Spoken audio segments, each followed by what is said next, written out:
신학의 대중화와 신학의 현장화를 추구하는 이신근TV에 오신 여러분을 뜨겁게 환영합니다. 반갑습니다. 그리고 고맙습니다. 이신근의 책 읽기, 제가 쓴 책 예수의 정체와 의미 5번째입니다.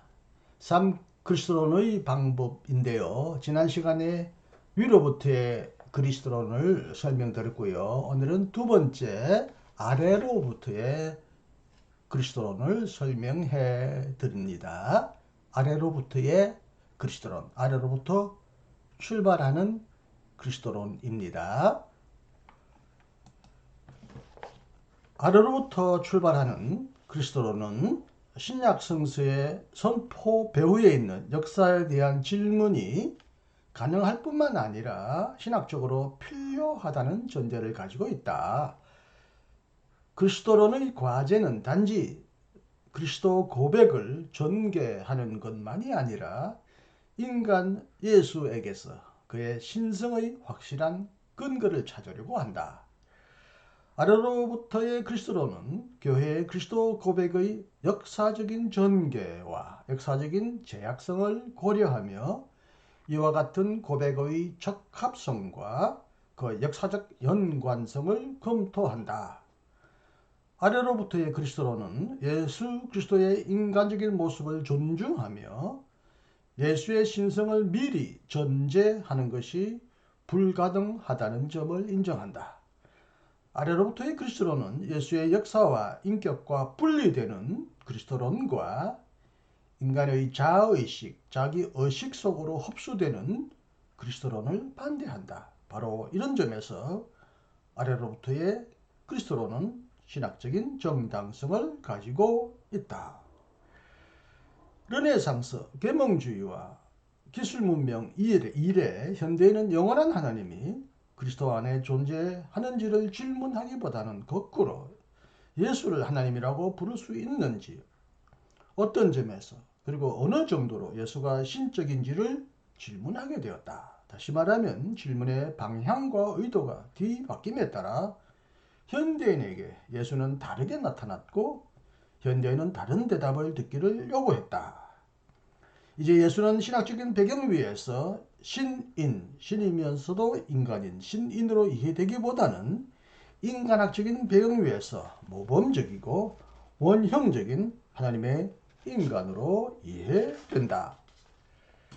예컨대 프리드리히 슐라흐마허에 따르면 신적 본성과 인간적 본성의 일치는 예수 그리스도의 인격 안에서 모범적으로 나타났다. 이 일치는 완성된 신의식의 형태 안에서 나타난다. 왜냐하면 이것은 하나님과 인간이 자아의식 속에서 함께 존재할 수 있는 유일한 방식이기 때문이다. 그리스도는 구원자요, 새로운 전체적인 삶의 창시자다.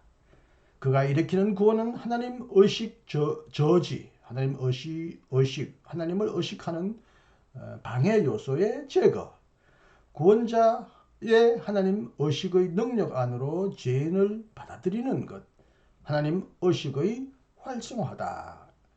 구원이란 그리스도인의 자의식의 발전, 신적 본성과 인간적 본성의 일치가 모든 인류에게 파급되어 나가는 것이다. 그러므로 성육신은 그 이후에 일어난 전체 진보 과정의 원형이고 예수 그리스도는 완성된 인류의 원형이며 예수 그리스도 안에서 일어난 계시는 신적 본성과 인간적 본성의 영원한 일치 과정의 원형으로서 모든 창조의 중심이다. 알버트 리철에 따르면 하나님의 나라는 한편으로는 하나님의 세계 안에서 실현하려고 원하는 최고의 선이고 절대적으로 신적인 세계의 마지막 목표다. 하나님의 나라는 성령 신과 더불어 시간 안으로 들어왔고 예수의 활동 속에서 실현된다. 그렇기 때문에 예수는 윤리적으로 완전한 인류의 원형으로 간주되어야 한다. 오늘날에 이르러 전형적인 아래로부터의 그리스도론을 전개하는 신학자는 파울 틸리키와 볼파르트 판넨베르크다. 파울 틸리의 그리스도론은 위로부터 곧 하나님이 인간이 되셨다는 그리스도의 역설, 파라독스로부터 출발하는 것이 아니라 예수 그리스도 안에서 본질적으로 인간적인 모습이 실존의 제약 아래 추정했다는 역설로부터 출발한다. 진리는 종래의 그리스도의 신인의 역설 대신에 예수 그리스도 안에 나타난 인간의 내면적 역설을 주장한다. 그리스도는 처음부터 인간 안에 실현되어 있는 하나님의 형상을 대변했지만 이와 동시에 그는 타락한 인간의 제약 아래 살았다. 예수 그리스도는 하나님, 자기 자신과 세상과 일치되었지만 이와 동시에 인간의 소외의 전제, 조건 아래 살았다. 그리스도는 인간의 원래적 형상이지만 이와 동시에 인간의 왜곡된 형상에도 참여한다. 그리스도는 본질적인 인간임과 동시에 실존적 인간이기도 하다. 예수 그리스도는 존재 자체인 하나님처럼 본질과 실존의 대립 너머에 있지 않았다. 이런 대립은 그의 안에 내재해 있었다. 예수는 인간으로 하여금 하나님과 하나가 되도록 하기 위해 하나님으로부터 소외된 인간의 길을 함께 걸어간 인간이다. 그리스도는 실존을 극복하기 위해 실존 안에 출현했다. 그리스도는 실존의 조건에 의해 정복되지 않고 이를 정복하기 위해 실존의 조건 아래 들어왔다. 그리스도는 새로운 존재를 가져와서 실존적으로 소외된 옛 존재로부터 구원을 성취했다. 볼터 하르트 판니베르크도 아래로부터 그리스도를 전개한다. 하나님과 예수의 신성은 오직 역사 안에서만 계시될 수 있다. 따라서 오직 아래로부터 곧 역사적 인간 예수로부터 그의 신성의 인식으로 올라가는 그리스도론만이 가능하다. 이런 그리스도론은 먼저 예수의 선포와 운명에 착안하고 그런 다음에야 비로소 성육신에 관해서도 생각하게 된다. 예수의 신성, 곧 예수와 하나님의 일치는 그가 죽은 자들로부터 부활한 사건을 통해 입증된다.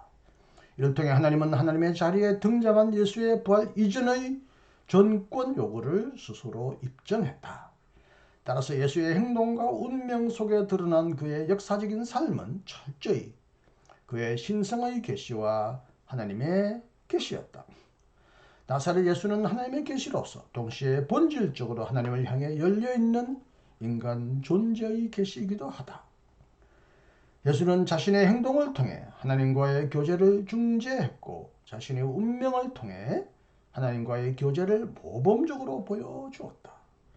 이렇게 함으로써 예수는 능동적으로 그리고 수동적으로 계시를 성취했다. 아래로부터의 그리스도론도 위로부터의 그리스도론처럼 비판으로부터 완전히 자유롭지 못하다. 비리겐 몰트만에 따르면 인간의 실존에 관한 질문으로부터 출발하여 예수에 관해 질문하는 아래로부터의 그리스도론은 유한한 인간 존재로부터 출발하여 영원한 하나님에 관해 질문하던 고대 교회의 그리스도론에서와 마찬가지로 올바른 대답을 방해한다. 왜 굳이 나사렛 예수가 윤리적인 모범이나 참 인간성의 원형이어야 하는가? 인간성, 세계로부터의 자유, 양심의 평화를 갈망하는 사람들은 예수만이 아니라 모세, 소크라테스, 스카모니와 같은 다른 많은 사람들의 목소리도 똑같이 들을 수 있지 않는가? 물론 우리는 예수로부터 인간성에 관한 보편적인 질문에 대한 답변을 들을 수는 있다. 하지만 예수는 많은 사람들 중에 한 사람으로서 오직 상대적으로만 말할 수 있다. 그렇다면 이른바 그리스도교의 절대성 요구는 어디에 있는가? 윤리적이고 모범적인 인간성의 이념에 대한 보편적 질문은 예수의 윤리적인 모범을 따르도록 만들 수는 있지만 이러한 질문은 예수에 대한 결정적인 불신앙으로 인도하거나 예수를 인간성의 영웅과 조력자의 한 사람으로 간주하게 만들 수 있다. 전통 때문에 그리스도인이 된 사람들에게는 예수가 완전한 인간으로 해석될 수 있지만 이방인들과 현대의 무신론자들에게는 그렇게 해석될 수 없다. 우리가 예수를 완전한 인간으로 해석할 수는 있지만 그를 굳이 이해하려고 노력해야 할 이유가 무엇인가? 그러므로 최근에 그리스도로는 항상 신앙을 전제하기도 하며 우리가 예수를 신앙 속에서 그렇게 이해할 수 있다고 말하지만 우리가 왜 믿어야 하며 왜 예수를 여전히 의지해야 하는지에 관해서는 거의 말하지 않는다. 예수의 생애로부터 출발하는 최근의 예수론은 고대 교회와 현대의 사변적 그리스도론과 마찬가지로 예수의 죽음과 부활을 해결할 수 없는 어려움에 빠진다. 왜냐하면 예수의 부활은 물리적인 세계 안에서는 기대할 수 없는 기적으로 해석되고 그래서 지나간 시대의 신화로 해석되기 때문이다. 그 결과로 십자가에서 하나님에게 버림을 받은 예수의 죽음을 냉철하게 인식하는 것도 불가능해진다. 사람들은 예수의 죽음과 부활에 대해서는 전혀 관심을 갖지 않고 예수의 생애와 선포에만 관심을 집중한다. 사람들은 예수의 십자가 죽음에서 단지 그가 영위한 삶, 그의 순종 또는 그의 자유의 완성만을 발견하며 예수의 삶의 빛 안에서 그의 죽음의 완전한 의미를 근본적으로 전혀 발견하지 못한다.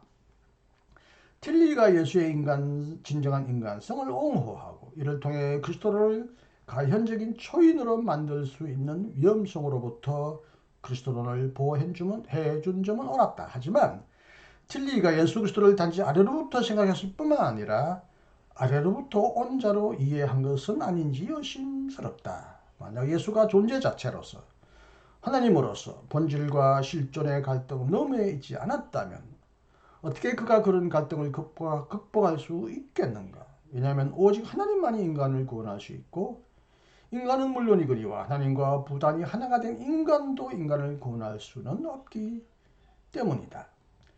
하나님과 예수의 신성은 오직 역사 안에서만 계시될 수 있고 예수의 신성은 그의 부활을 통해 입증된다고 주장하는 판넨베르크의 이른바 보편사적 신학은 헬라의 우주신학의 새로운 확장이라는 의심을 받으며 역사가 약속과 성취 사이에 걸쳐 있다는 구약 성서의 인식을 근본적으로 포기해버린다는 비판을 받는다. 더구 예수의 부활 사건은 원칙적으로 역사적으로 증명될 수 있다는 판넨베르크의 명제는 신학적으로 입증되기 어렵다. 우리가 알고 있는 역사 안에서는 부활과 비교할 만한 사건이 없다. 왜냐하면 부활은 역사 속에서 일어난 사건이 아니라 역사를 창조하는 사건이라고 부를 수 있고 따라서 역사 안에 있는 가능성이 아니라 새로운 인간 가능성과 새로운 창조로 이해될 수 있기 때문이다.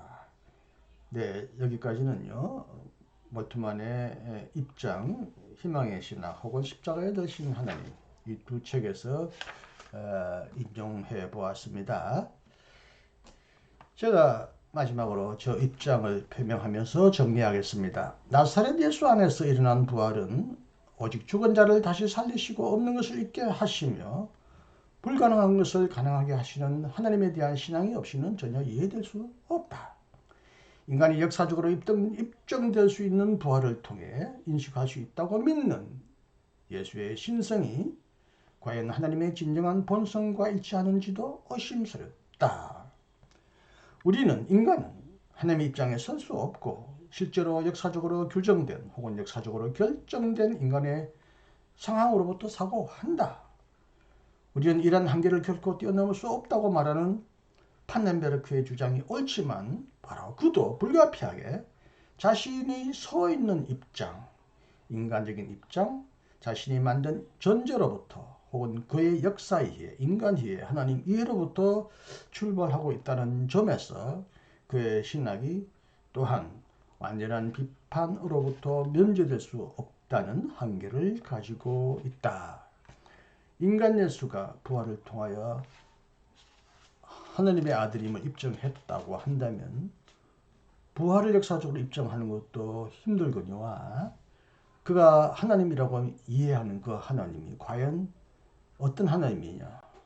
십자가에 달리신 하나님일 수 있느냐? 그의 신성은 오직 부활 속에서만 드러나고 십자가에 달리신 그리스도 안에서는 드러나지 않는다면 십자가의 불가해성, 모순성을 풀 도리가 없어진다. 이런 점에서 아들로부터 출발하는 그리스도론도 여전히 나름대로 한계점을 가지고 있다고 보아야 합니다. 자, 제 강의를 끝까지 경청해 주셔서 감사합니다. 그리스도인의 방법은 여러 문단으로 나눠서 지난 시간에는 위로부터, 오늘은 아래로부터, 그리고 다음에는 이제 앞으로부터 출발하는 그리스도인을 소개하기로 하겠습니다. 계속 기도해 주시고 또 기다려 주시기를 바랍니다. 오늘도 안녕하십시오. 감사합니다. 이신근이었습니다.